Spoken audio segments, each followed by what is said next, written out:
SSP कार्यालय पर किया गया ध्वजारोहण। दुनिया का सबसे प्यारा और सुंदर देश भारत आज अपना 79वां स्वतंत्रता दिवस मना रहा है। हर कोई आज तिरंगे के रंग में रंगा हुआ है।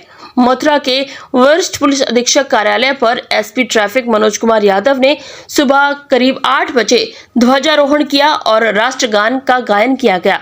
सभी पुलिस कर्मियों ने तिरंगे को सलामी दी। सभी पुलिसकर्मियों को पद व गोपनीयता की शपथ दिलाई गई। एसपी ट्रैफिक मनोज यादव ने इस अवसर पर कहा कि स्वतंत्रता दिवस को हम त्योहार की तरह मनाते हैं। हर घर तिरंगा यात्रा का अभियान सरकार द्वारा चलाया गया। भारत का स्वतंत्रता दिवस न केवल भारत में मनाया जाता है बल्कि अन्य विदेशी भी हमारे स्वतंत्रता आंदोलन से प्रभावित होने वाले देश भी हमारे स्वतंत्रता दिवस को बड़े ही धूमधाम के साथ मनाते हैं।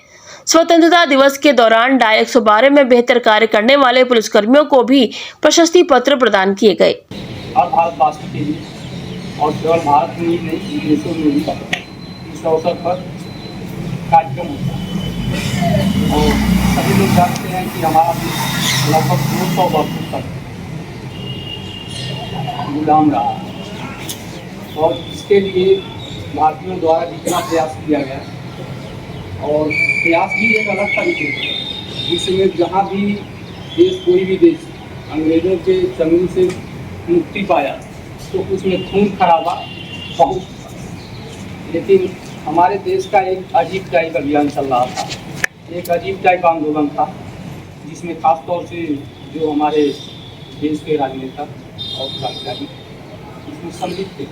दो वर्ग एक साथ पैरेलल चल रहा था देश को आज़ाद करा और 200 वर्षों का जो चला है लगातार अंग्रेजों द्वारा भारत का शोषण होता है। और इसमें जब से कांग्रेस का गठन हुआ उसके बाद उसमें ऐसा नहीं है कि कोई एक राजनीतिक विचारधारा वाला व्यक्ति रहा, सभी विचारधारा के लोग कांग्रेस से जुड़े थे, क्योंकि कोई भी आंदोलन चलाने के लिए कोई एक मंच होना चाहिए। कांग्रेस की स्थापना एक मंच के रूप में हुआ था जिसके नेतृत्व में सारे लोग इकट्ठा हों और एक साथ अपने आवाज़ को बढ़ाया।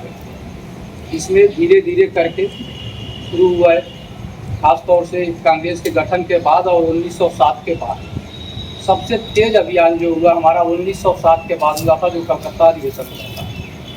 और अंग्रेज़ों के पास उनकी शक्ति बहुत थी और भारतीय गुलाम उसके पास शक्ति तो थी लेकिन क्या नहीं था, संसाधनों का पूरी अभाव था।